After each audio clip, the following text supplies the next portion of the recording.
नमो अरिहन्ताणं नमो सिद्धाणं नमो आयर्याणं नमो वज्रायाणं नमो लोये सहसाहुनं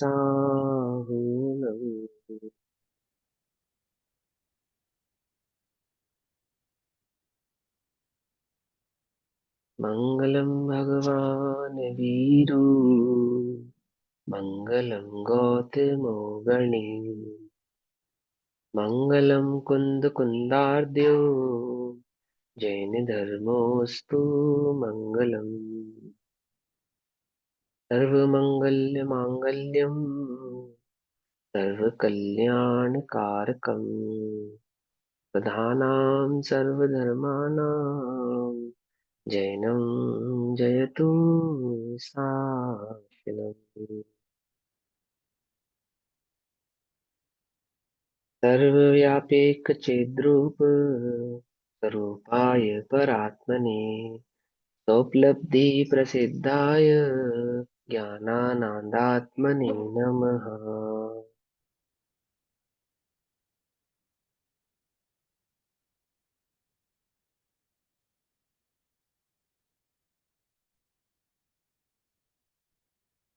हमारी दोपहर कालीन कक्षा का विषय चल रहा है श्री प्रवचन सारजी प्रमागम। श्री प्रवचन सारजी प्रमागम का स्वाध्याय हम सभी आचार्य अमृत चंद्र देव द्वारा रचित तत्व प्रतिपिका तथा आचार्य जयसेन देव द्वारा रचित तात्पर्य वृत्ति टीका के आधार से कर रहे हैं। गाथा क्रमांक 48 नंबर की गाथा चल रही है। 119 नंबर का पेज है। भाव चल रहा है, जो एक को नहीं जानता वह सबको नहीं जानता, और जो सबको नहीं जानता वह एक को नहीं जानता। एक को भी नहीं जानता, किसी एक को भी नहीं जानता, आत्मा को तो छोड़ो किसी को भी नहीं जानता। पहले 48 नंबर के भाव में समझाते हैं कि जो संपूर्ण वस्तु स्वरूप को जानने में असमर्थ है, नहीं जानता है, समस्त लोकालोक को नहीं जानता है, वह एक को भी नहीं जानता, अर्थात वह एक आत्मा को भी नहीं जानता है, एक अणु को भी नहीं जानता है, किसी को नहीं जानता है। ऐसा भाव। जो न विजानदि जुगुवम अत्थेति कालिगेति हुवनत्थे नादुम तस्य न सक्कम सपज्जयम दव्वमेगम वा।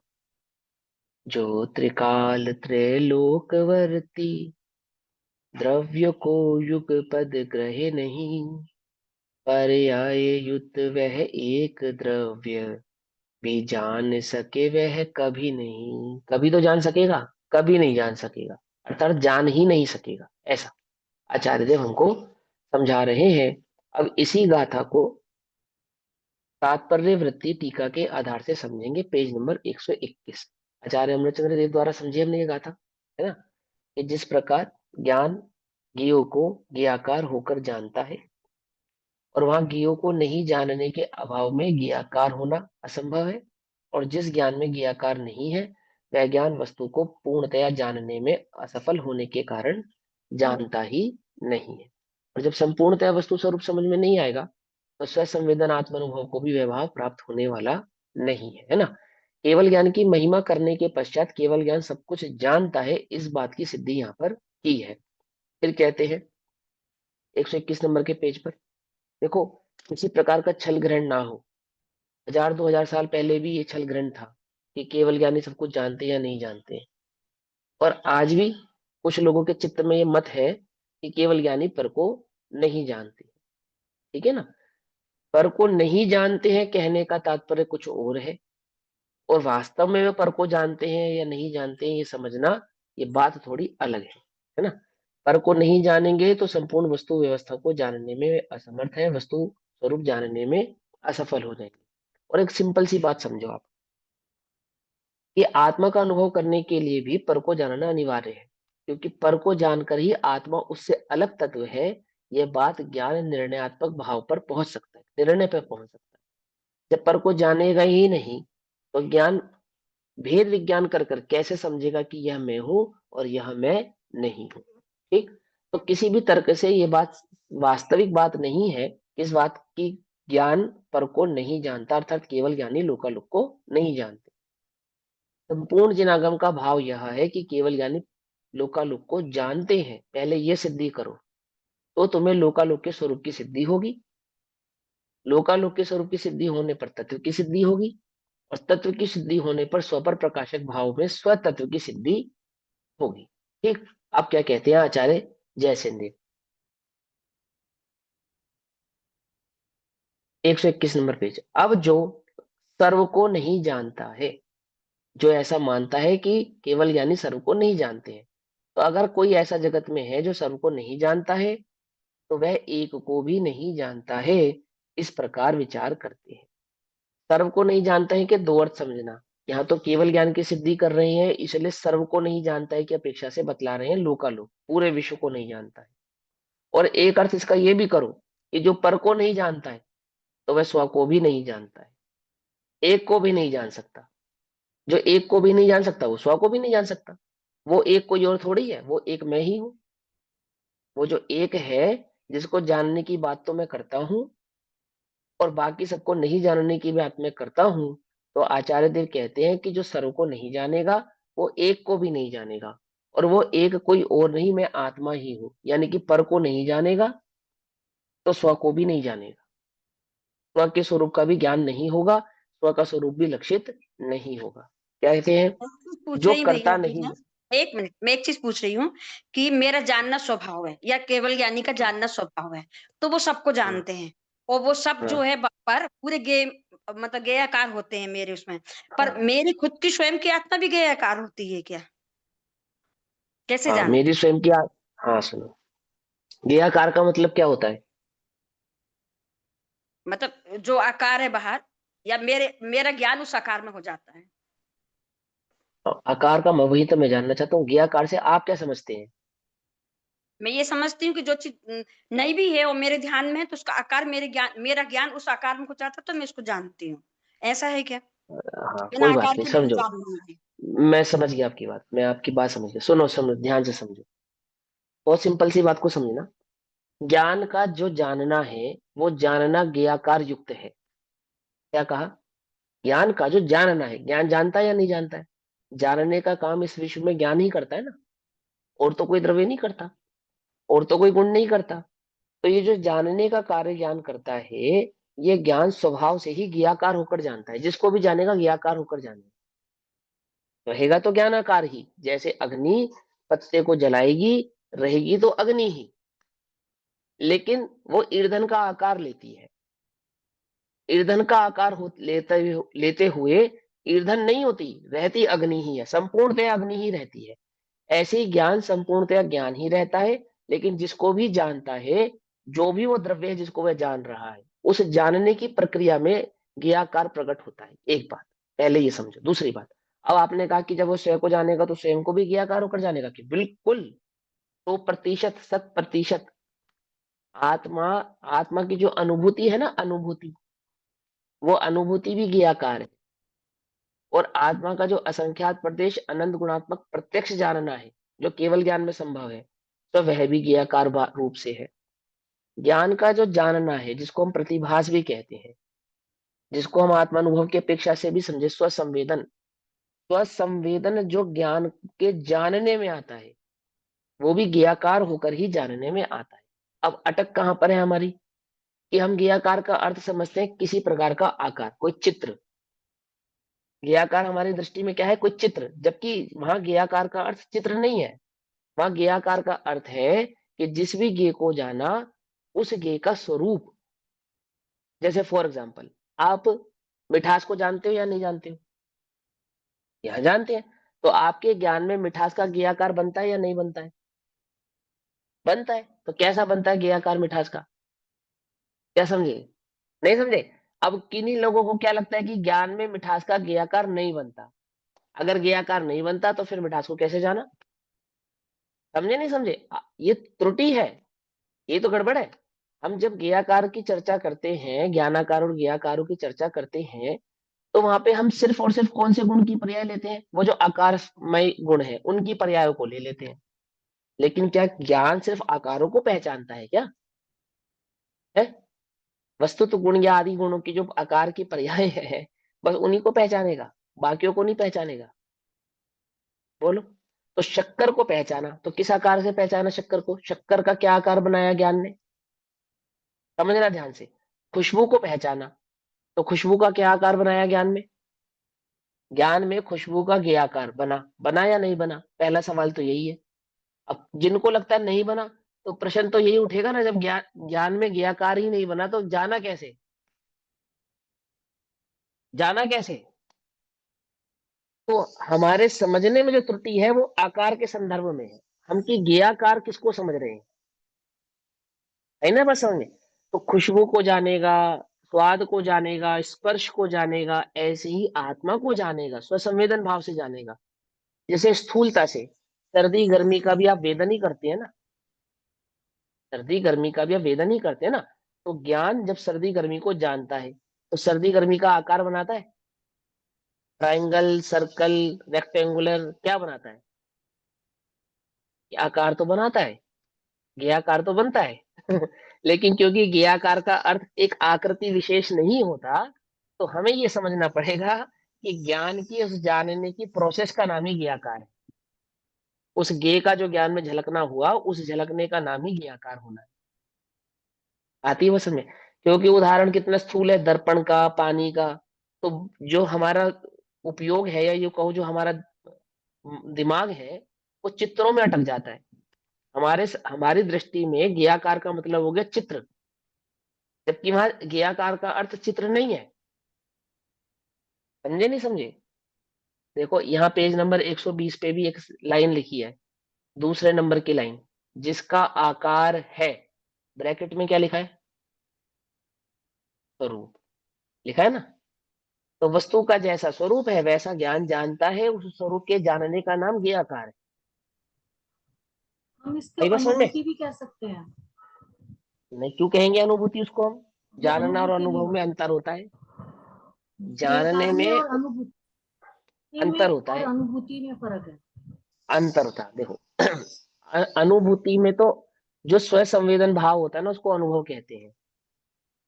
जो स्व संवेदन भाव है ना, जैसे मिथ्यात्व का तो अनुभव कर रहा है जी।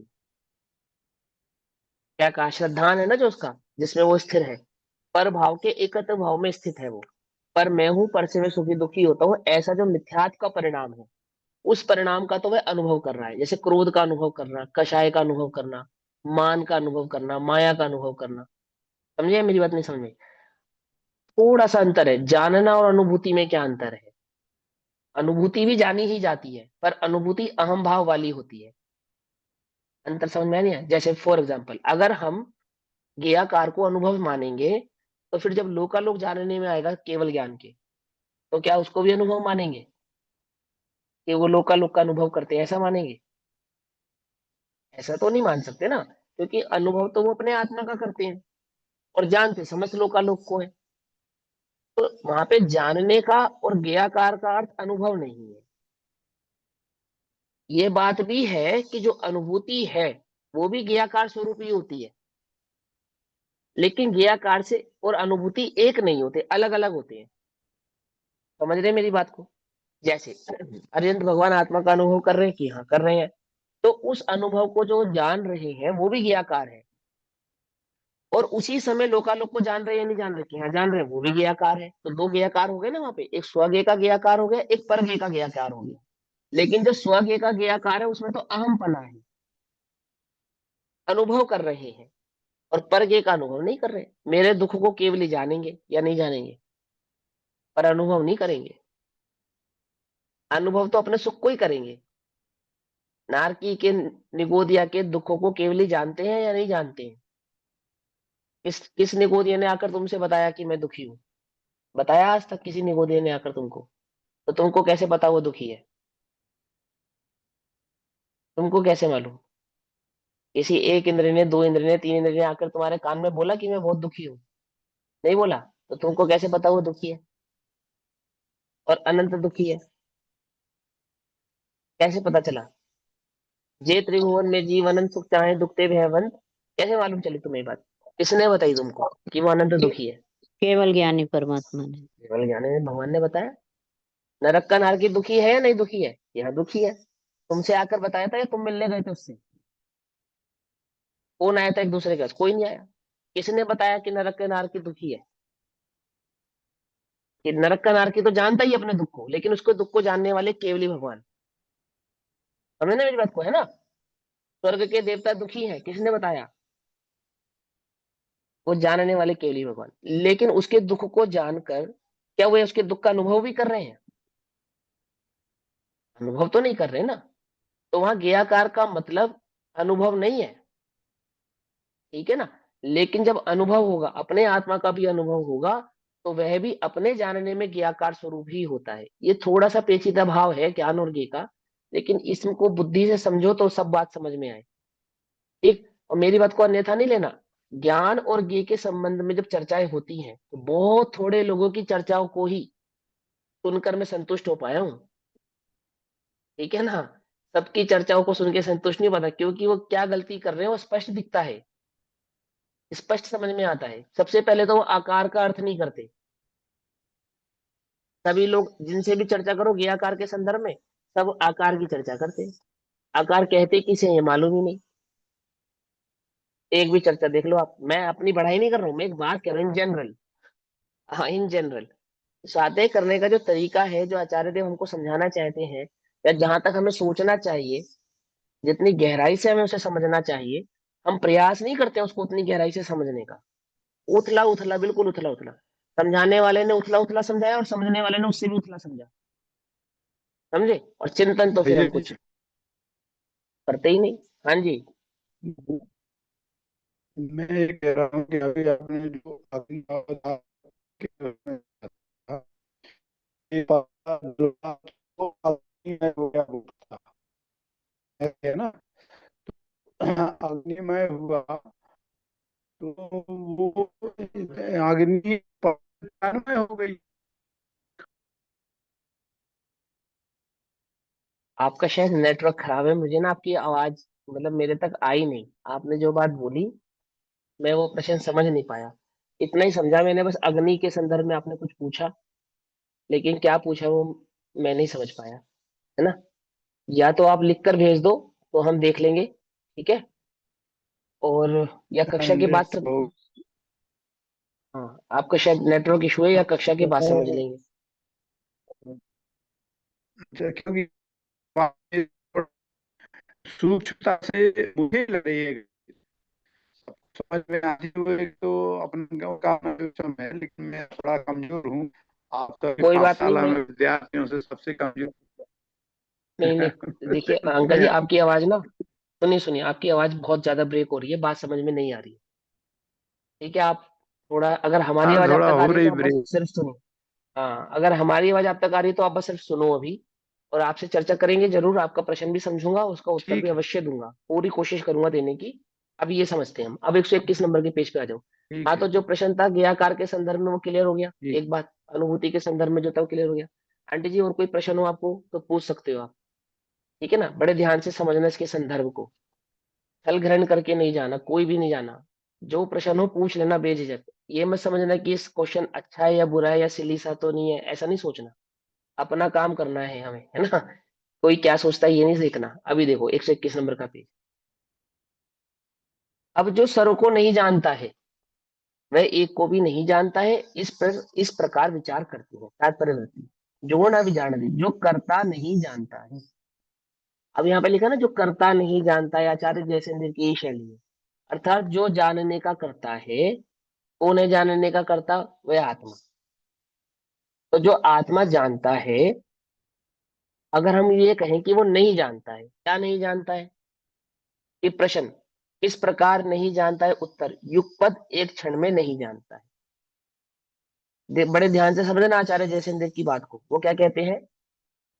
जो करता नहीं जानता है, एक साथ नहीं जानता है। एक साथ नहीं जानता है की शर्त क्यों लगाई? क्योंकि हमने अभिनंदन किया केवल ज्ञान का, और क्योंकि हम समझा रहे हैं कि केवल ज्ञानी एक ही समय में स्व और पर दोनों को जानते हैं। और हम ये कह रहे हैं जिस समय वो अपने आत्मा का स्वभाव से स्वरूप से अनुभव कर रहे हैं, उस ही समय समस्त लोग का लोग को जान रहे हैं। समय भेद नहीं है वहां पर। अपने आत्मा को जानने में और अनंत लोक को जानने में समय भेद नहीं है, लोक के अनंत भाव को जानने में। यदि तुम ऐसा मानते हो कि वे नहीं जानते हैं, क्या नहीं जानते, एक साथ नहीं जानते, या तो तुम ये कहते हो आगे पीछे जानते हैं, या तुम कहते हो एक को जानते हैं, या तो वे आत्मा को जानते हैं पर को जानते ही नहीं, या फिर तुम ये कहो कि जो पर को जानते हैं आत्मा को नहीं जानते, आत्मा को जानते हैं पर को नहीं जानते। ऐसा कोई भी मत अगर तुम्हारे चित्त में है तो सुनो क्या कहते हैं, युगपद एक क्षण में नहीं जानते हैं। तो प्रश्न, किसको नहीं जानते हैं? उत्तर, पदार्थों को नहीं जानते। पदार्थ माने छह द्रव्य, उसमें स्वद्रव्य भी इंक्लूड हो गया, ठीक। पदार्थों को नहीं जानते हैं। प्रश्न, कैसे पदार्थों को नहीं जानते हैं? उत्तर, त्रिकालवर्ती पर्याय रूप परिणमन करने वाले पदार्थों को नहीं जानते। ठीक है ना। पदार्थ कहने का मतलब क्या हुआ? द्रव्य, द्रव्य के अनंत गुण, अनंत गुणों की अनंत पर्याय, त्रिकालवर्ती पर्याय, और उनकी अनंत संख्या। संख्या, पुद्गल को जानते हैं तो कितने पुद्गलों को जानते हैं? कि समस्त पुद्गलों को जानते हैं। जीव को जानते हैं तो कितने जीव को जानते हैं? कि एक स्वजीव को जानते हैं, बाकी जीवों को नहीं जानते। कि नहीं, सबको जानते हैं। है ये बस समझे। देखो एक तर्क बतलाता हूं, आपको कभी सुनने को मिला हो या आगे सुनने को मिल भी सकता है, कि जिस प्रकार हम ऊपर के चावल पके हैं ऐसा जान लेते हैं और उससे ये अंदाजा लगाते हैं कि नीचे के सभी चावल पक गए, तो ऐसे ही केवली अपनी एक आत्मा को जानते हैं और बाकी जो अनंत आत्मा है ना उनको जानने की उन्हें आवश्यकता नहीं पड़ती। वो एक आत्मा के समान ही अनंत आत्माएं हैं, तो सभी जीवों को वे पहचान जाती। तो ऐसा अर्थ नहीं है, ये बिल्कुल गलत है। ये तो अनुमान ज्ञान है। आपने अनुमान ज्ञान यानी कि मतिश्रुत ज्ञान या छद्मस्त ज्ञान और केवल ज्ञान को, मैंने आप केवल ज्ञान की आपकी दृष्टि में कोई वैल्यू ही नहीं है, अपमान है ये तो उस केवल ज्ञान का। ये तो तुम्हारी दृष्टि में तुम्हें एक चावल ऊपर के चावल दिखते हैं ना, केवली को तुम्हारे बर्तन के सारे चावल दिखते हैं क्या? कौन चावल कितना पका है वो भी दिखता है। समझे या नहीं समझे? या नहीं समझे? है ना। तो केवल ज्ञान का स्वरूप बहुत अलग है, उसको छद्मस्त ज्ञान से तुलना करोगे तो समझ में नहीं आएगा। सिर्फ अनुमान ज्ञान से तो समझा जा सकता है, लेकिन उसकी तुलना नहीं की जा सकती। तो देखो क्या कहते हैं, पदार्थों को नहीं जानते। एक और बात समझो, यहाँ पदार्थ का मतलब क्या है? छह द्रव्य, द्रव्य गुण पर्याय सहित। तो कहीं कहीं पे ऐसा कहते हैं ना, पदार्थ का मतलब अलग होता है, द्रव्य का अर्थ अलग होता है। तो उनको मैं कहना चाहता हूँ ऐसा कुछ नहीं है। जहां जो बात कहने योग्य होती है वहां वो बात कह दी जाती है। ज्यादा झंझट में मत पड़ना कि द्रव्य को नहीं जानते पदार्थों को जानते हैं, क्योंकि द्रव्य अलग है पदार्थ अलग है ना। क्यों, ऐसे ही है ना। एक अर्थवाची है। और फिर द्रव्यों पदार्थों को जानते, तत्वों को तो नहीं जानते होंगे। तत्व कहाँ गए? तत्व कहाँ गए? कि वो जो पदार्थों का परिणमन है ना वही तत्व है। क्या कहा? वहां जो जीव और पुद्गल के परिणमन भाव है, भाव है जो उनके, उन्हीं का नाम वहां तत्व है, जिन्हें हम सात तत्वों के या नौ पदार्थों के नाम से जानते हैं। अब बात तो कह रहे हैं पदार्थ, और नाम गिनाते हैं छह द्रव्यों के। है ना गजब की बात। क्योंकि नौ पदार्थ तो कौन कौन से होते हैं? जीव, उद्गल, जीव, अजीव, आश्रव, वन, संबंध, निर्जरा, मोक्ष, पुण्य, पाप, यही होते हैं ना पदार्थ। तो यहाँ कहते हैं पदार्थ और नाम गिनाते हैं छह द्रव्यों के। तो आचार्य देव को नहीं मालूम ना पदार्थ और द्रव्यों में अंतर, नहीं मालूम ना उनको। हमें तो मालूम है, क्योंकि पदार्थ अलग होते हैं, द्रव्य अलग होते हैं और तत्व अलग होते हैं। क्यों, ऐसा है या नहीं? हम ज्यादा इंटेलिजेंट है ना, या नहीं है? समझ रहे हैं ध्यान से। तो एकार्थवाची है वो, उनके भावों को समझना बस, उसमें ज्यादा उलझना नहीं। कि इसको तत्व कहो, नहीं नहीं से पदार्थ कहो, ये तो द्रव्य हो गया। यहाँ द्रव्य कह रहे हैं तो ये अर्थ होगा, यहाँ पदार्थ कह रहे हैं तो ये अर्थ होगा। ऐसा कुछ नहीं है, ऐसा कुछ नहीं है। इसका तो ठीक, बहुत देखो क्या कहते हैं। कंफ्यूजन रहता है। तत्व का बताते हैं ना, होता है। हाँ, तत्व का, वो कंफ्यूजन है पदार्थ थोड़ा और सा। पदार्थ और द्रव्य में भी कंफ्यूजन है, मालूम है मुझे। सुनो कोई बात नहीं। देखो, व्याकरण का अर्थ है वो, बस व्याकरण का भेद है, कोई भेद नहीं है बाकी। बाकी कोई ज्यादा खास भेद नहीं है, इसलिए ज्यादा चक्कर में मत पड़ो। नहीं समझ में आए जो सुना रहा हो तो चुपचाप शांति से सुन लो, ज्यादा बुद्धि लगाने की उसमें आवश्यकता नहीं है। वस्तु ठीक भी है ना। कहते हैं। हाँ, वस्तु भी कहते हैं, वस्तु तो गुण के कारण वस्तु कहते हैं। बस सुनो, आप सुनो। तो कैसे पदार्थों को नहीं जानता? तो कहते त्रिकालवर्ती पर्याय रूप परिणमन करने वाले पदार्थों को नहीं जानता है। ठीक है ना। अर्थात पर्याय सहित के पदार्थों को जो नहीं जानता है, ऐसा लिखा है ना ऊपर गाथा में, पर्याय सहित के पदार्थों को जान सके कभी नहीं, ऐसे लिखा ना। तो यहाँ पदार्थ किसके, ऐसे पदार्थ कि मात्र पदार्थ को जानते हैं, पदार्थ की पर्यायों को नहीं जानते हैं। ऐसा भी लोक में एक तर्क है कि 6 द्रव्यों को जानते हैं लेकिन 6 द्रव्यों की पर्यायों को नहीं जानते। तो इसलिए यहाँ पर बार बार इंडिकेट करते हैं पदार्थ सिर्फ नहीं, पर्याय सहित का पदार्थ। इसीलिए आप देखो कितनी बारीकी से हम शब्दों का चयन करना पड़ रहा है, क्योंकि आप लोग शब्द वाले हो, शब्द पकड़ते हो। हमने कब मना किया कि वो द्रव्य को नहीं जानते? हम तो कह रहे हैं कि वो द्रव्य पर्याय सहित द्रव्य को नहीं जानते। क्या कहा कि वो ये तो जानते हैं जीव द्रव्य, पर किस जीव द्रव्य की कब कौन सी पर्याय होगी ये नहीं जानते। क्यों भैया, जानते नहीं जानते? तो इसलिए उन्होंने रेक्टिफाई किया, सिर्फ पदार्थ नहीं, पर्याय सहित का पदार्थ। और कौन सी पर्याय सहित का पदार्थ? त्रिकालवर्ती पर्याय सहित का पदार्थ। और फिर त्रिकालवर्ती में भी पिछली गाथाओं में स्पष्ट किया ना, जो हो चुकी है और जो नहीं हुई है और जो होके विनष्ट हो चुकी है ना। फिर भी जब नहीं समझ में, उनको लगा कि कोई बात रह गई कि एक भी समय की पर्याय ऐसी नहीं है जो नहीं जानते हैं, करा ना करा, इतना रेक्टिफिकेशन किया ना उसके अंदर। तो सुनो क्या कहते हैं, वो कैसे पदार्थों को नहीं जानते हैं कि 3 लोक में स्थित विद्यमान पदार्थों को नहीं जानते हैं। कैसे है वे पदार्थ? एक दो पदार्थ है, अपनी आत्म पदार्थ है कि नहीं? इस तीनों लोकों में जितने पदार्थ हैं वे सभी पदार्थ है ना। एक आपको एक छोटा सा अर्थ में बतला देता हूं। जब हम कहते हैं द्रव्य, तो उसका मतलब होता है कि हम जातियों की बात कर रहे हैं, मतलब जीव, पुद्गल, धर्म, अधर्म, आकाश, काल, ऐसे जाति की बात कर रहे हैं।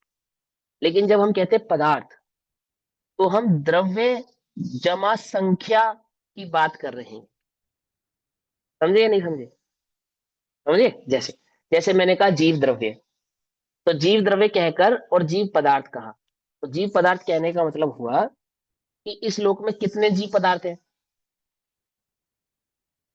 कितने हैं? अनंत है ना, अनंत। अनंत। तो जब अनंत अनंत जीव द्रव्य कहना हो ना, अनंत जीव द्रव्य, तो कह देते हैं पदार्थ। अब ऐसा कह देते हैं, वहां कहने का मतलब यह होता है कि संख्या सहित जिसकी जितनी जो संख्या है, उन समस्त संख्याओं के साथ, जैसे केवली भगवान पदार्थ को जानते हैं, तो कौन से पदार्थ को जानते हैं? कि मान के चलो उन्होंने कहा एक पदार्थ को जानते हैं, जीव पदार्थ को जानते हैं। तो क्या तर्क खड़ा होगा कि अपने जीव पदार्थ को जानते हैं, समस्त जीव पदार्थों को जानते हैं। हम पदार्थ कह रहे हैं ना, अर्थात समस्त जीवों को जानते हैं। आई बात समझ में? फिर ऐसे यहाँ पे समझा रहे, ऐसे ही इन्होंने यहाँ समझा, देखो कैसे समझाया, कैसे पदार्थों को नहीं पर्याय परिणमन करने वाले पदार्थों को नहीं जानते हैं। कोई अगर ऐसा मानता है, फिर प्रश्न कि कैसे पदार्थों को नहीं जानते हैं? कि 3 लोक में स्थित विद्यमान पदार्थों को नहीं जानते। तो तीनों लोकों में कितने पदार्थ विद्यमान है? 6। कि जाति अपेक्षा 6 द्रव्य और संख्या अपेक्षा प्रत्येक पदार्थ, जैसे जीव अनंत, पुद्गल अनंतानंत, धर्म अधर्म आदि अखंड भाव से 1, आकाश आदि 1, अलोकाकाश आदि और कालाणु सभी। तो समस्त पदार्थों को अर्थात समस्त द्रव्यों की समस्त संख्याओं को, उनके समस्त गुणों को और उनके समस्त भावों को अर्थात काल भाव को, भूतकाल, वर्तमान काल और भविष्य काल, सबको उस पुरुष संबंधी ज्ञान जानने में समर्थ नहीं होता है। ओहो, जो नहीं जानता है, जो नहीं जानता है किसको? इस समस्त लोकालोक के पदार्थों को पर्याय सहित नहीं जानता है, वह पुरुष संबंधी, पुरुष कौन है? कौन है पुरुष? अब आत्मा, 2 पुरुष है। मैं हाँ, मैं 2 मैं पुरुष हैं, 2। ये गौण रूप से तो 6 द्रव्य पुरुष है, ठीक, और मुख्य रूप से निज आत्म पुरुष है। तो जो नहीं जानता है किसको? समस्त लोकालोक को, वो पुरुष संबंधी यानी आत्म संबंधी या द्रव्य संबंधी या निज आत्म संबंधी ज्ञान जानने में समर्थ नहीं होता है, अर्थात उस आत्मा का स्वरूप जानने में भी वह समर्थ नहीं है। कैसे जानेगा बताओ? जो 6 द्रव्यों को नहीं जानेगा, समस्त द्रव्य गुण पर्याय सहित, वह इस आत्मा के स्वरूप को कैसे जानेगा, कैसे पहचानेगा, कैसे मालूम चलेगा कि वह ये एक आत्मा भी है, असंख्यात परदेशी है, अनंत गुणात्मक है और अन्य अनंत आत्माओं से भिन्न एक आत्म तत्व, कैसे पहचानेगा? बोलो, बात समझ में आ रही नहीं आ रही है? पकड़ पा रहे हो? जैसे फॉर एग्जाम्पल, एक हमारे पास दर्शन नाम का गुण है ना? और दर्शन को कहते हैं निर्विकल्प। क्या कहते हैं? निर्विकल्प। अब केवलियों का जो दर्शनोपयोग है वो किसको पहचानता है? कि वो अस्तित्व को पहचानता है। और इस अस्तित्व में मेरा अस्तित्व कौन सा है, ये कौन पहचानता है? ये ज्ञान पहचानता है, ये दर्शन नहीं पहचानता है। मालूम? भेद करने का काम ज्ञान करता है। और आप ज्ञान के ऊपर यह शर्त लगाते हो कि वह पर को नहीं जानता है। तो वो कैसे पहचानेगा, वह ज्ञान कैसे पहचानेगा कि इन 6 द्रव्यों में से मैं कौन सा द्रव्य हूं, और इन एक जीव द्रव्य में से, अनंत जीव द्रव्यों में से मैं कौन सा जीव द्रव्य हूं, और प्रत्येक जीव द्रव्य के असंख्यात प्रदेशों में से मेरे प्रदेश कौन से हैं? पकड़ में ही बात नहीं? पकड़ में ही? पकड़ रहे हो इस बात को या नहीं पकड़ पा रहे?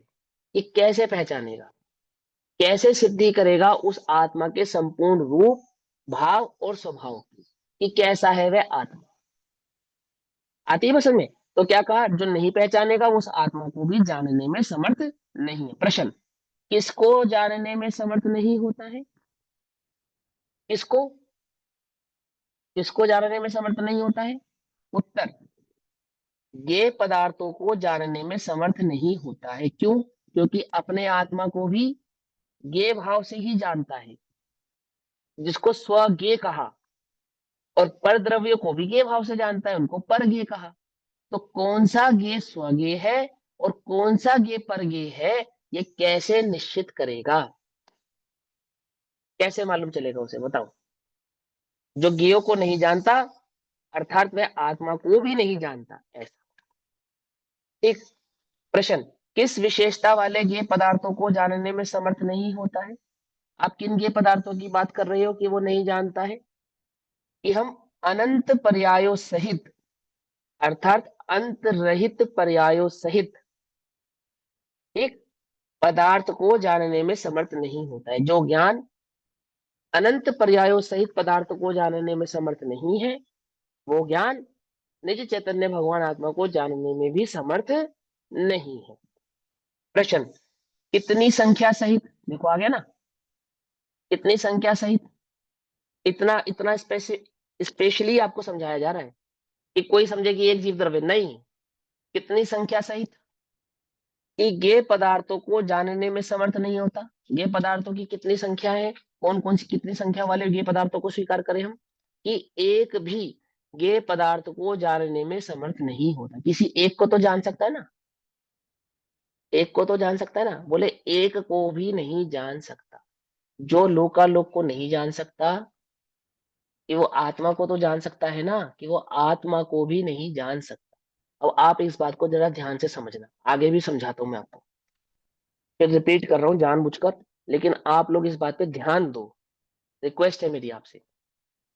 एक तर्क है, आप कहना चाहते हो कि पहले लोकालोक को जानेंगे, फिर आत्मा का अनुभव होगा, फिर आत्मा जानने में आएगा, है? कि सुनो, हम कह रहे हैं केवल ज्ञानी लोकालोक को जानते हैं, और तुम कह रहे हो कि केवल ज्ञानी लोकालोक को नहीं जानते। और अगर तुम ये कहते हो कि केवल ज्ञानी लोकालोक को नहीं जानते हैं, तो वो केवल ज्ञानी एक आत्मा को भी नहीं जानते। ये पहले तुम समझ लो। इसका मतलब आत्मा को जानने के लिए लोकालोक को जानना पड़ेगा, फिर वही तर्क खड़ा होता है ना? फिर से तर्क खड़ा हो गया ना? तो सुनो उत्तर, कि हाँ तुम्हें आत्मा जानना है, कि हाँ मुझे आत्मा जानना है। बोले तुम्हें लोकालोक का स्वरूप समझना पड़ेगा। समझे या नहीं समझे? कि क्या समझना पड़ेगा मुझे? लोकालोक का स्वरूप, कि कितने लोक हैं ये समझना पड़ेगा, कितने स्वर्ग हैं ये समझना पड़ेगा, कितने नरक हैं, मैं कहाँ रहता हूँ, आदि आदि ये समझना पड़ेगा। बोले नहीं। तो फिर क्या समझना पड़ेगा? पदार्थों के स्वरूप को समझना पड़ेगा। क्या कहा? तुम्हें आत्मा जानना है, आत्मा अनुभव करना है ना? तो क्या है परिभाषा सम्यक दर्शन की? बोलो भैया फटाफट, अरे बोलो ना। सृष्टिदेव सर तत्वार्थ श्रद्धानम, तत्वार्थ तत्वार्थ श्रद्धानम सम्यक दर्शनम। समझे या नहीं समझे? तत्वार्थ श्रद्धानम सम्यक दर्शन। कितने तत्वार्थ तत्व कितने होते हैं जिनकी मुझे श्रद्धा करनी है? सातों तो तत्वों 7 की, होते हैं। सातों सातों तत्वों की श्रद्धा करनी पड़ेगी। और 7 तत्व के स्वरूप को समझने के लिए 6 द्रव्यों का स्वरूप समझना पड़ेगा या नहीं समझना पड़ेगा? बोलो। 6 द्रव्यों का स्वरूप तुमने समझा नहीं, और तुम्हें 7 तत्वों का स्वरूप समझ में आ जाए, आ ही नहीं सकता। वो क्या समझाना चाह रहे मालूम? केवलियों को तो लोकालोक जानने में आता ही है, तो आत्मा जानने में आता है। और जिन्हें आत्मा जानना हो वे क्या करे कि लोकालोक के स्वरूप को समझे, बिना स्वरूप को समझे, बिना पदार्थों के स्वरूप को समझे, निज चैतन्य पदार्थ का स्वरूप समझ में आता नहीं है। अब इस बात से किसी ने छल ग्रहण किया। क्या छल ग्रहण किया? कि वह लोकालोक का स्वरूप यानी कि वह समस्त ज्ञेय पदार्थों को जानने के लिए उत्सुक हुआ कि मुझे समस्त लोक जानना है, तो मुझे आत्मा जानने में आएगा। तो उसकी उस छल बुद्धि का निवारण करने के लिए अगली गाथा कहेंगे कि लोकालोक को जानने का मतलब क्या, कैसे जाना जाता है लोकालोक, और हम किस ज्ञेय पदार्थ को जानने की बात यहाँ पर कर रहे हैं। अब बहुत साधारण भाषा में समझो। अगर तुम्हें सर्वज्ञता के स्वरूप का सही सही निर्णय नहीं है, तो तुम्हें आत्मा का निर्णय भी हो सकता नहीं है। पहली बात तो ये समझ लो, है ना? क्योंकि तुम सर्वज्ञता के संदर्भ में क्या मानते हो कि वे आत्मा को तो जानते हैं और अन्य भावों को या परज्ञेयों को नहीं जानते, ये तुम ऐसा मानते हो। तो हम तो कह रहे हैं कि जो परज्ञेयों को नहीं जानता वो आत्मा को भी नहीं जानता, और जो आत्मा को नहीं जानता वो तुम्हें आत्मा का स्वरूप कैसे बतलाएगा? तुम्हें कैसे बतलाएगा वो आत्मा का स्वरूप, आत्मा कैसा है? क्योंकि वो तो जानता ही नहीं। वो जब परज्ञेय को नहीं जानता तो स्वज्ञेय को भी नहीं जानता। आ रही है बात समझ में? नहीं आ रही है? तो मैं क्या करूं कि तुझे यदि स्वज्ञेय यानी निज चैतन्य भगवान आत्मा का अनुभव करना है, जानना है, समझना है, तो जिसके द्वारा यह आत्मा का स्वरूप बतलाया गया है, ऐसे उस पुरुष को पहले प्रमाण कर। अर्थात पहले सर्वज्ञता का स्वरूप समझ, उसका भरोसा कर, और फिर सर्वज्ञ के द्वारा प्रतिपादित उस तत्व का भरोसा कर। अंतर आ रहा है समझ में या नहीं आ रहा? पहले में पहले तूने पुरुष की जो प्रमाणिकता थी उसी का भरोसा नहीं किया, तुम्हें मेरे ज्ञान का भरोसा नहीं है, तो मेरी बात का भरोसा कैसे करोगे ये बताओ? समझे या नहीं समझे? तुम्हें मेरे ज्ञान का ही भरोसा नहीं है, यानी मेरा भरोसा नहीं है, और मेरा भरोसा नहीं है तो मेरी बात का भरोसा कैसे करोगे? बोलो। कर लोगे? नहीं कर पाओगे। पहले मेरा भरोसा करोगे फिर मेरी बात का भरोसा करोगे, ऐसे ही होगा ना? तो तुम्हें केवली के स्वरूप का ही भरोसा नहीं है, तुम्हें उनका स्वरूप ही नहीं मालूम क्या है केवली, तो केवली के द्वारा प्रतिपादित तत्व का स्वरूप कैसे समझोगे? हमें हमेशा शंका ही खड़ी रहेगी ना। क्योंकि बात तो यही है कि मैं ये कहता हूं कि वे आत्मा के सिवा और अन्य भावों को नहीं जानते, और शर्त ये है कि अगर वो अन्य को, अन्य भी एक दो अन्य नहीं, समस्त अन्य भावों को नहीं जानते हैं, तो एक आत्मा को भी नहीं जानते हैं। आ रही है बस समझ में? फिर क्या कहते हैं? ज्ञेय पदार्थों को जानने में समर्थ नहीं होता है, एक ज्ञेय पदार्थ को जानने में भी समर्थ नहीं होता। वो एक चाहे अपना आत्मा ही क्यों ना हो। आगे क्या कहते हैं? उसका विस्तार ऐसा है। आचार्य जयसेनदेव उसका विस्तार भाव कहते हैं। जैसे प्रथम तो आकाश द्रव्य एक है ना? देखो, जानने की बात कर रहे हैं, पदार्थों की बात कर रहे हैं, और द्रव्यों के नाम गिना रहे हैं संख्या सहित। क्या कर रहे हैं? पदार्थों के नाम गिना रहे हैं, द्रव्यों के नाम गिना रहे हैं संख्या सहित। टीका में आचार्य अमरचंद्र देव ने भी यही किया, आचार्य जयसेन देव भी यही कर रहे हैं। और क्या कह रहे हैं कि इन इन द्रव्यों को नहीं समझेगा, इनके स्वरूप को नहीं समझेगा, तो आत्मा को भी नहीं समझेगा। आ रही है वो समझ में? क्या कह रहे सुनो। प्रथम तो आकाश द्रव्य एक है। क्या लाभ है इसको जानने से? नहीं जानो तो क्या फर्क पड़ेगा? बोलो। आकाश द्रव्य को मत जानो, क्या क्या फर्क पड़ेगा? द्रव्यों का जो परिणमन स्वतंत्र हो रहा है वो नहीं समझ में आया। कुछ भी समझ में नहीं आएगा, कुछ भी समझ में नहीं आएगा भैया, कुछ भी समझ में नहीं आएगा। इतने तर्क खड़े होंगे अगर अभी सवाल खड़ा करने लगे ना एक द्रव्य को गायब करने पर, कि हमें तो एक आत्मा का स्वरूप समझा दो। आत्मा के स्वरूप की सिद्धि ही नहीं कर पाएंगे हम। समझे? तो क्या कहते सुनो। प्रथम तो एक आकाश द्रव्य एक है, धर्म द्रव्य एक है, उसी प्रकार अधर्म द्रव्य एक है, और लोकाकाश प्रमाण असंख्यात काल द्रव्य है।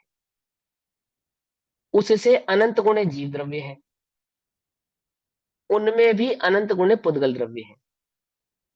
ठीक, उसी प्रकार सभी की, प्रत्येक की अनंत पर्याय है। प्रथम तो ये सभी ज्ञेय हैं। सबसे पहले तो ये सभी क्या हो गए? ज्ञेय हैं। मैं भी ज्ञेय हूं और अनंत समस्त संसार भी ज्ञेय है। फिर उस ज्ञेय में दो भेद करते हैं, स्वज्ञेय और परज्ञेय का।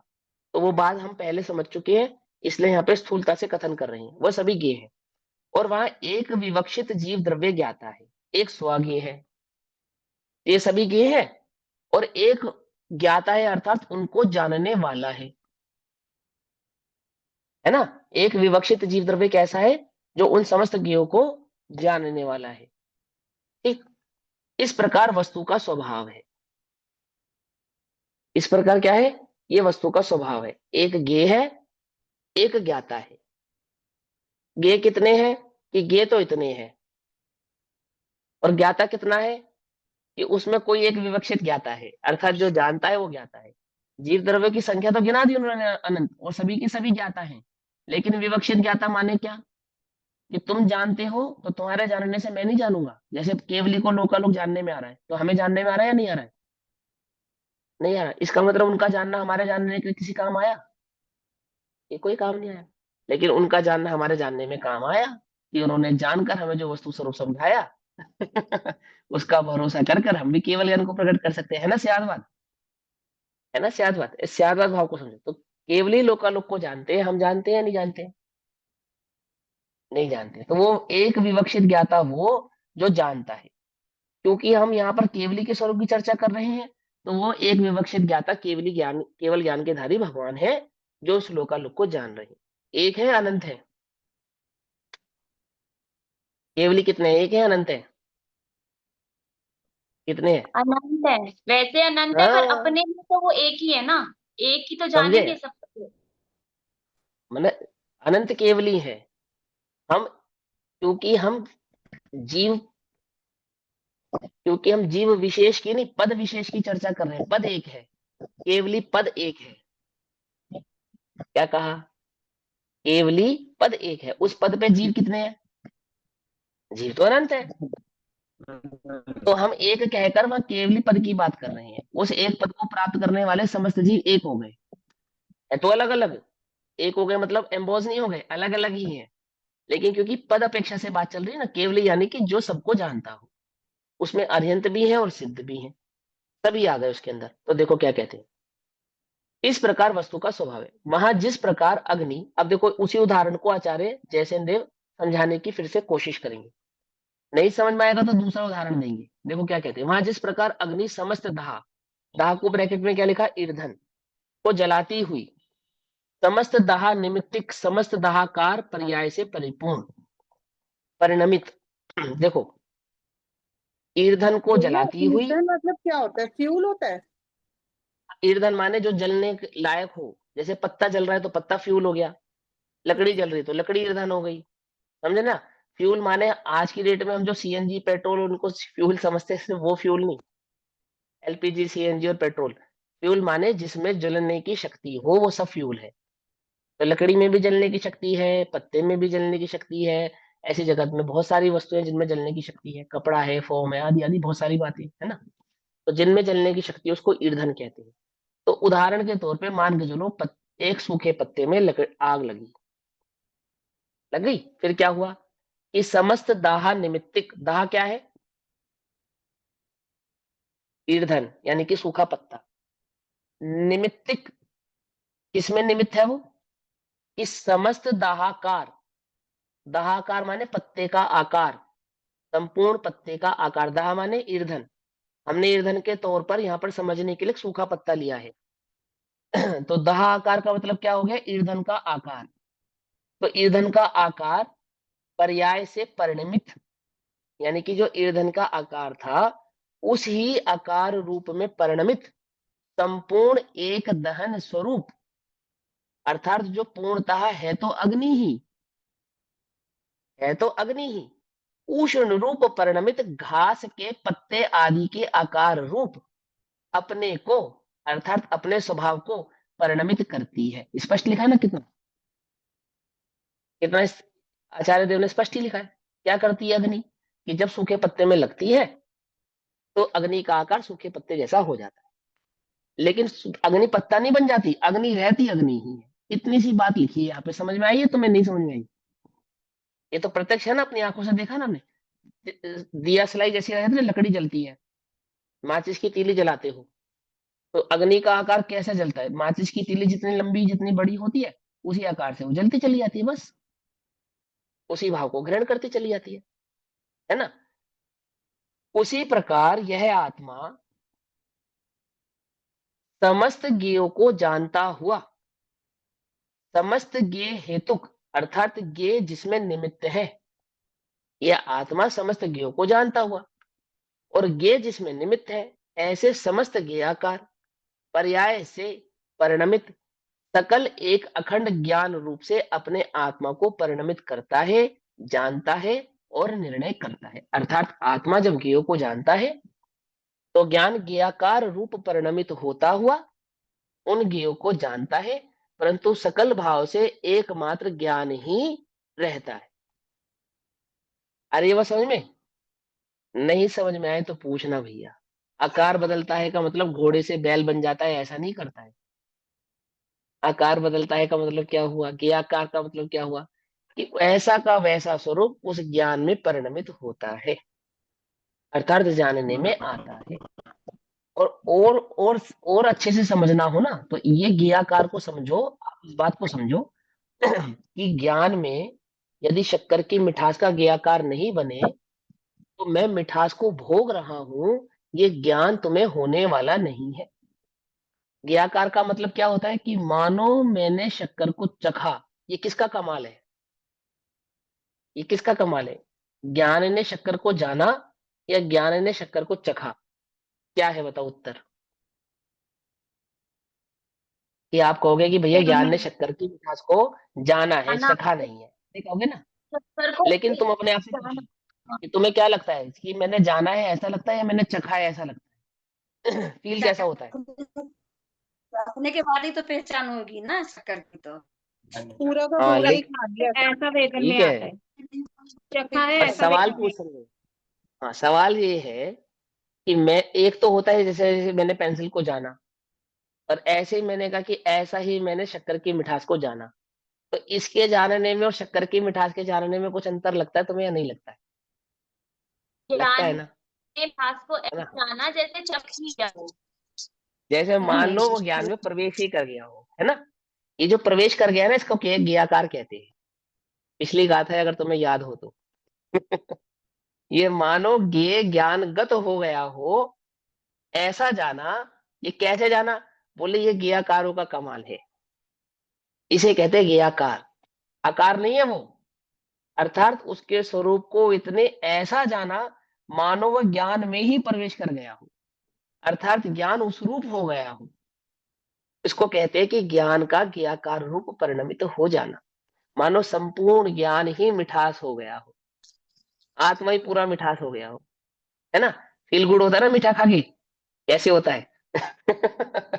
ये आत्मा मिठास हो गया, आत्मा क्रोध के काल में आत्मा ही क्रोधी हो गया, मान के काल में आत्मा ही मानी हो गया। कैसे हो गया? ये क्रियाकार है। ऐसे ही मिठास के स्वाद में आत्मा ही मानो मिठास हो गया। कैसे हो गया? कि ज्ञान मिठास रूप परिणमित हो गया हो, ऐसा लगता है। इसे कहते हैं ज्ञान का ज्ञेय में, ज्ञेय का ज्ञान में ज्ञेयाकार बनना। अग्नि पत्ते रूप परिणमित हो गई है, परंतु वह पत्ता नहीं हुई है, अग्नि ही मात्र है और कुछ नहीं है। ज्ञान ज्ञेयाकार रूप परिणमित हो गया है, ऐसा होने पर भी ज्ञान मात्र ज्ञान है। ज्ञेयाकार रूप परिणमित होता हुआ वह ज्ञान ज्ञेय नहीं है।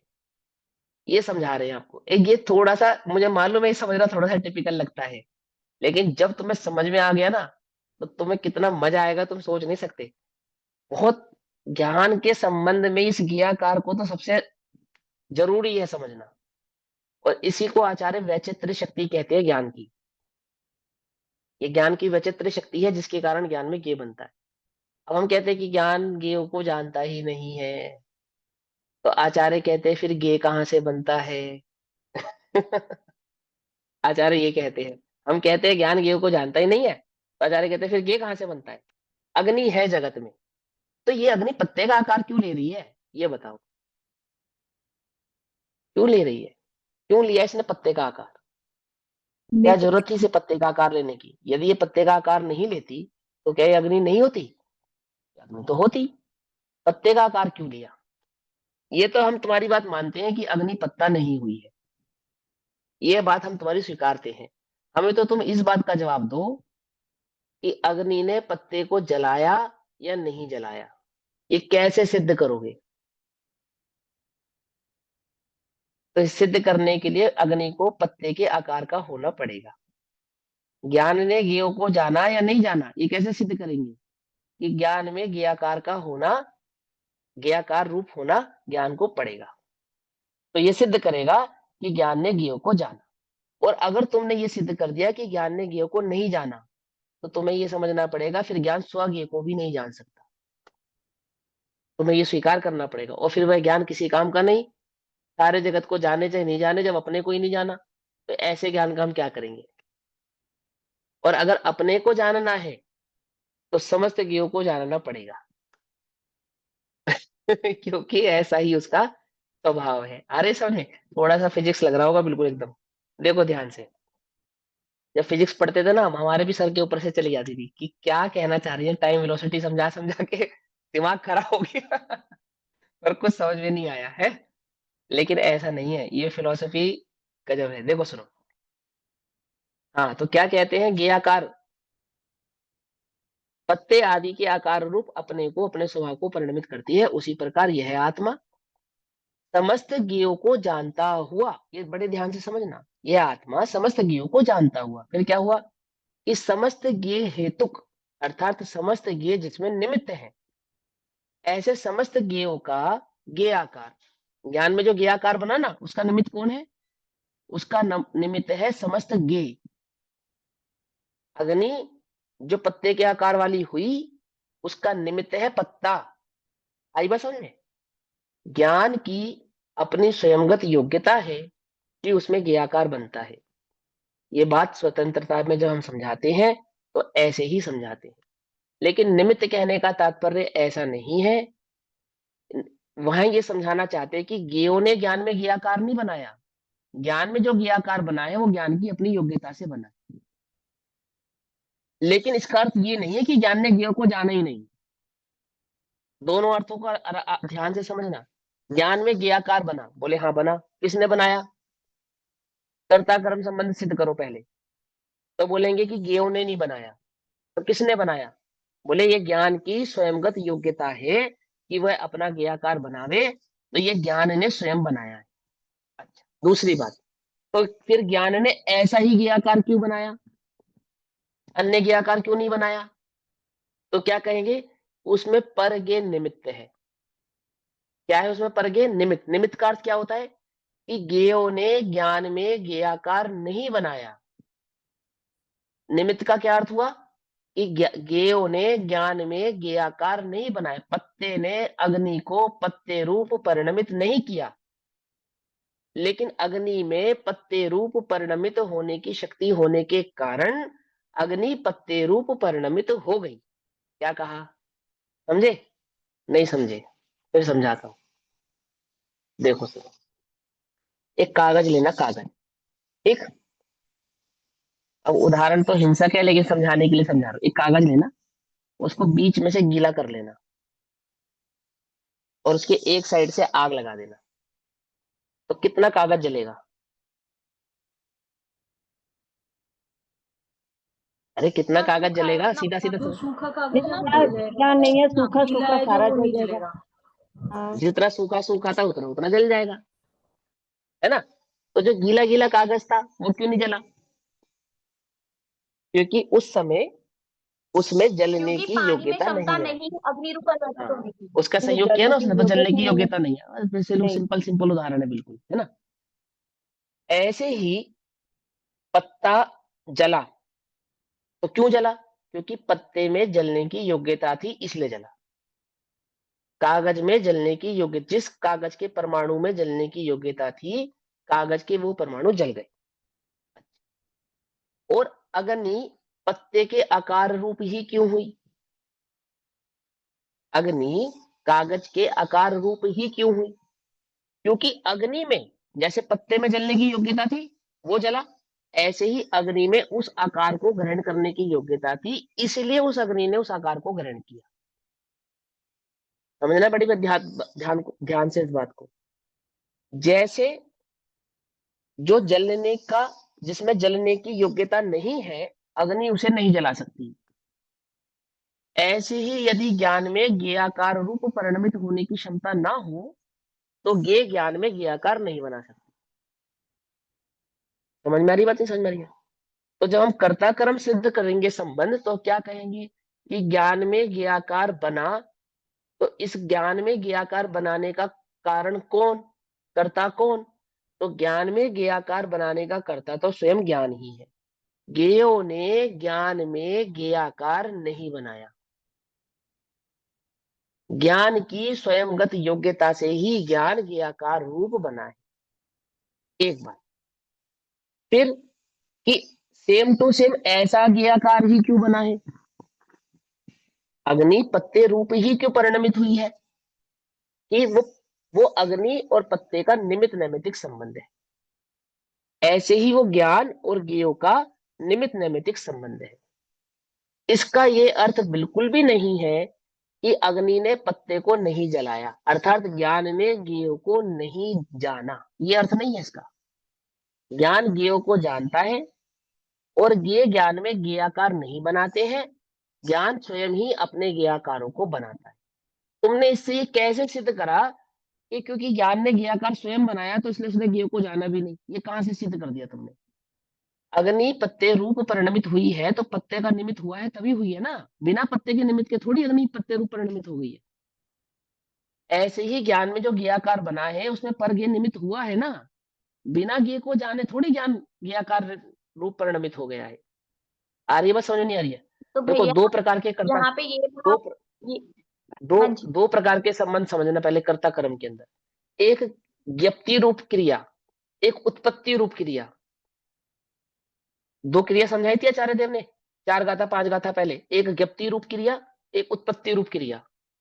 तो ज्ञान ज्ञेयों को जानता है, यह ज्ञप्ति रूप क्रिया है, यह निर्दोष होती है।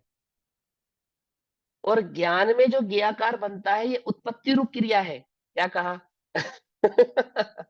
ये ज्ञेयों के कारण नहीं होती है, समझे? ये ज्ञान की स्वयंगत योग्यता से होती है। अगर तुम ज्ञप्ति क्रिया और उत्पत्ति क्रिया के भेद को नहीं जानोगे, क्या कहा, तो तुम कभी भी ये समझ नहीं पाओगे कि ज्ञान ज्ञेयों को जानता है लेकिन ज्ञान का ज्ञेयाकार ज्ञेयों के कारण नहीं बनता है। इन दोनों मत बातों का अर्थ क्या है? तुम क्या सिद्ध करना चाहोगे? क्योंकि ज्ञान ज्ञेयाकार स्वयं बनाता है इसलिए ज्ञान ज्ञेयों को जानता भी नहीं है। तुमने वस्तु स्वरूप के आगम के उस वचन को, ज्ञप्ति और उत्पत्ति भाव को भली प्रकार से समझा और पहचाना नहीं, इसलिए ये कंफ्यूजन क्रिएट हो रहा है। ज्ञान ज्ञेयों को जाने, इसमें कोई कर्ता कर्म संबंध नहीं है, इसमें ज्ञाता ये संबंध है। और ज्ञान में ज्ञेयाकार उत्पन्न हुआ, ये कर्ता कर्म संबंध है, इसमें ज्ञेयों का कोई लेना देना नहीं है। क्या कहा? वो ज्ञान की अपनी योग्यता है। आती है बात? समझ में नहीं आती है? लेकिन ज्ञान की अपनी योग्यता सिद्ध करने के लिए ज्ञान ज्ञेयों को नहीं जानता, ये सिद्ध करोगे तो ये कहेंगे कि जब ज्ञप्ति क्रिया नहीं हुई, यानी कि जब ज्ञान ज्ञेय संबंध ही नहीं हुआ, तो ज्ञेयाकार संबंध कहां से आया? बात समझ में ही नहीं आई। जब ज्ञान ज्ञेय संबंध ही घटित नहीं हुआ इस जगत के अंदर, तो ये ज्ञेयाकार कहां से आ गया?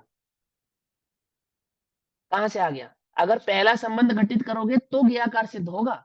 जब पहला ही संबंध घटित नहीं होगा, यानी ज्ञान ज्ञेय संबंध ही घटित नहीं होगा, तो ज्ञेयाकार भी ज्ञान में बन सकता नहीं है। और जिस ज्ञान में ज्ञेयाकार नहीं बनता है वो ज्ञान ज्ञान नहीं है, क्योंकि ज्ञेयाकार किसका काम है बनाना? ज्ञान का काम। बात समझ में आ रही नहीं आ रही है? अर्थात फिर वो जड़ है, क्योंकि जड़ में ज्ञेयाकार नहीं बनता है। अंतर समझ में आ रहा है या नहीं समझ में आ रहा है? क्या सिद्ध करना चाह रहे हैं इस गाथा के अंदर? बहुत मेहनत है, अभी एक गाथा हो रहा है ऐसी, मतलब ठीक है ना? ज्ञान और ज्ञेय का निमित्त नैमित्तिक संबंध है और ज्ञान और ज्ञेयाकारों का कर्ता कर्म संबंध है। हाँ ऐसा कह सकते हैं। हाँ बिल्कुल ठीक है। देखो, ज्ञान का ज्ञेयों का निमित्त नैमित्तिक संबंध नहीं है। ज्ञान और ज्ञेय का तो ज्ञाता ज्ञेय संबंध है, ठीक है। और ज्ञान में जो ज्ञेयाकार बना, उस ज्ञेयाकार का ज्ञेयों के साथ निमित्त नैमित्तिक संबंध है, और उस ज्ञेयाकार का अपने ज्ञान के साथ कर्ता कर्म संबंध है। आई बस समझ में? इतने संबंध समझने पड़ेंगे। क्या? पहला संबंध समझो, ज्ञान ज्ञेय को जानता है, तो ज्ञान और ज्ञेय के बीच में तो क्या बना? ज्ञाता ज्ञेय संबंध, ठीक। अब आ जाओ पर जब गेयों ज्ञेयाकार को पर। निमित्त कहा तो गेयों को निमित्त अरे कह वो, रहे हैं ना। अरे दीदी, ज्ञेयाकार की अपेक्षा से कह रहे हैं, वही तो समझा रहा हूं। ज्ञान, ज्ञान में बनने वाला ज्ञेयाकार और ज्ञेय, तीन चीजें हैं। समझना तो कोई बात नहीं, इसमें क्या बात है। जीवन निकल गया समझने में, 2-4 घंटे लग जाएंगे तो उसमें क्या फर्क पड़ेगा? कोई फर्क नहीं पड़ेगा। एक है ज्ञान, एक है ज्ञेयाकार, और एक है ज्ञेय। तीन चीजें समझ में आ गई? तीन चीजें समझ में आ गई। सबसे पहले हम कहेंगे ज्ञान और ज्ञेय।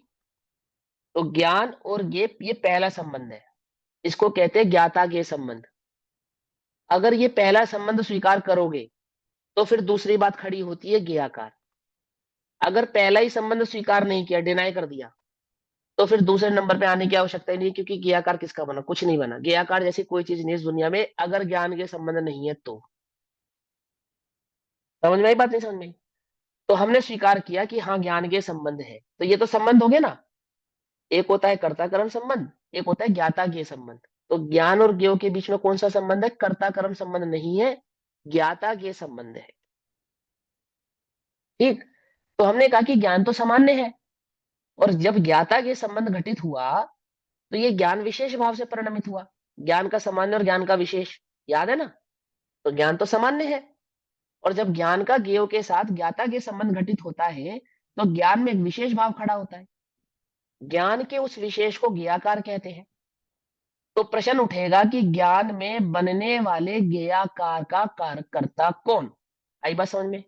अब ज्ञान को तो कर दो साइड, और ज्ञेयाकार को ले आओ ऊपर, मुख्य। तो कहेंगे कि ज्ञेयाकार और ज्ञेय, इन दोनों के बीच में है निमित्त नैमित्तिक संबंध। और ज्ञेयाकार और ज्ञान, इनके बीच में है कर्ता कर्म संबंध। आई बात समझ में?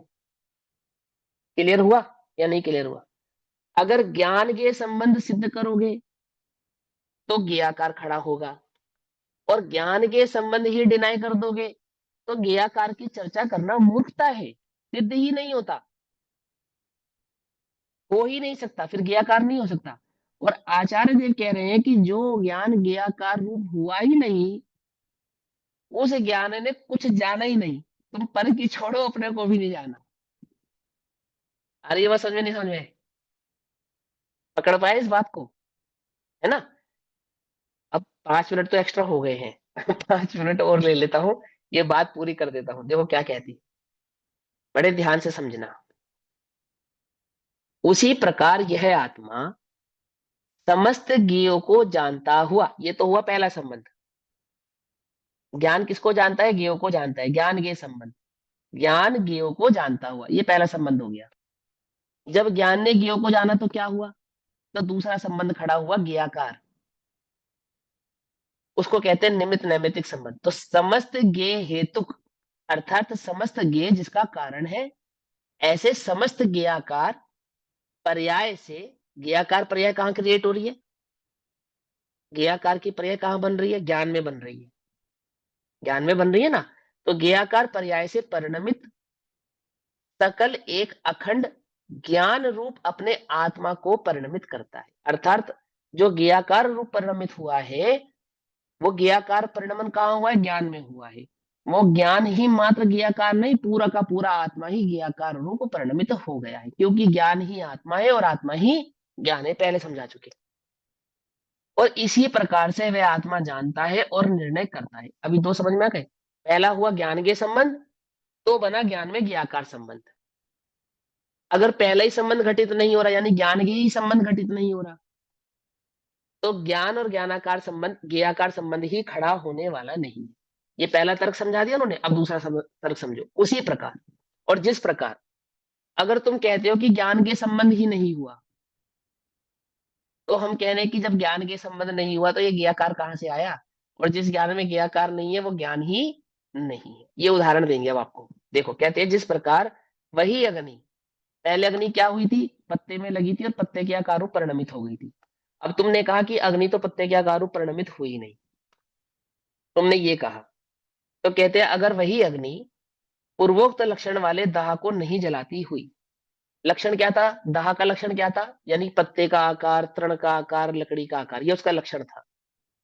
ऐसे लक्षण वाले उस दाह को यानी कि ईंधन को नहीं जला रही है, समझे ना, तो उसके आकार रूप परिणमित भी नहीं होगी। क्या कहा, उसके आकार रूप परिणमित होने के लिए उसको जलाना जरूरी है, और तुमने कहा कि उसके आकार रूप परिणमित नहीं हो रही, तो हम कह रहे हैं अगर नहीं जलाएगी तो आकार रूप परिणमित भी नहीं होगी। यानी ज्ञान जब ज्ञेय को नहीं जानेगा तो ज्ञाकार भी नहीं बनेगा। आ रहा है समझ में, नहीं समझ में आ रहा है? कितना बेहतरीन उदाहरण दे रहे हैं आचार्य देव, आपको समझा रहे हैं। क्या कहते हैं, उसी प्रकार यदि आत्मा भी पूर्वोक्त लक्षण वाले समस्त ज्ञेयों को नहीं जानता, यदि वह आत्मा ज्ञेयों को नहीं जाने, यानी ज्ञान और ज्ञेय संबंध घटित ही ना हो, तब तो यह संभव होगा कि ज्ञान में ज्ञाकार भी ना बने। लेकिन ये बात समझ लो, जिस ज्ञान में ज्ञाकार नहीं बनेगा वो ज्ञान ज्ञान नहीं है, वो एक को भी नहीं जानेगा। समझे या नहीं समझ में आ रही बात? तो अगर वह ज्ञान ज्ञेयों को नहीं जाने, तो नहीं जानता हुआ क्या होगा कि पूर्वोक्त लक्षण वाले ही समस्त एक अखंड ज्ञानाकार अपने आत्मा को ना परिणमित करता है, ना जानता है, और ना ही निर्णय करता है। जब ज्ञान में ज्ञाकार नहीं बनता है तो फिर ना वो ज्ञान जानता है, ना किसी रूप परिणमित होता है, और जहां जानने रूप परिणमन हुआ ही नहीं तो उसने अपने आत्मा को जान लिया, ये कैसे संभव है? आ रही है बात समझ में, नहीं समझ में आई? है ना? क्या सिद्ध किया, ज्ञान के संबंध घटित हो तो ज्ञान में ज्ञाकार संबंध घटित हो, और ज्ञान में ज्ञाकार संबंध घटित हो तो वह ज्ञाकार सुपर प्रकाशक भाव वाला ही है। और यदि तुमने ज्ञान के संबंध ही स्वीकार नहीं किया तो ज्ञान में ज्ञाकार भी नहीं हुआ, और जिस ज्ञान में ज्ञाकार नहीं हुआ उस ज्ञान ने कुछ नहीं जाना, क्योंकि ज्ञान ज्ञाकार होकर ही जानता है। अग्नि अगर जलेगी तो ईंधन में ही लगेगी, अग्नि आ गई और ईंधन है नहीं, ऐसा होता नहीं है। जब तुम्हारा गैस सिलेंडर खत्म हो जाता है तो तुम कितनी कोशिश करते हो अग्नि लगाने की, लगती है नहीं लगती है? नहीं लगती ना, क्यों नहीं लगती? क्योंकि अग्नि तो भिन्न है और ईंधन तो भिन्न है। क्या कहा, जिस ज्ञेय को ज्ञान जानेगा नहीं, जब ज्ञेय को जानता ही नहीं तो ज्ञाकार भी नहीं है, और बोले जब ज्ञाकार नहीं है मतलब ज्ञान नहीं है। समझो क्या सिद्ध कर रहे हो। और सुनो दूसरा उदाहरण देते हैं, या नहीं रहने दो, मुझे अच्छा तो नहीं लग रहा। कोई बात नहीं, चलो कल पढ़ा देंगे, है ना, बाकी चर्चा कल करेंगे। ओम नमः सिद्धेभ्य। अब स्वाध्याय करना, आप आपको समय लगे तो आप लोग पढ़ना। निज निधि निज में बताई, यह अनंत उपकार है, उसके लिए जिनवाणी मां को वंदना शत। और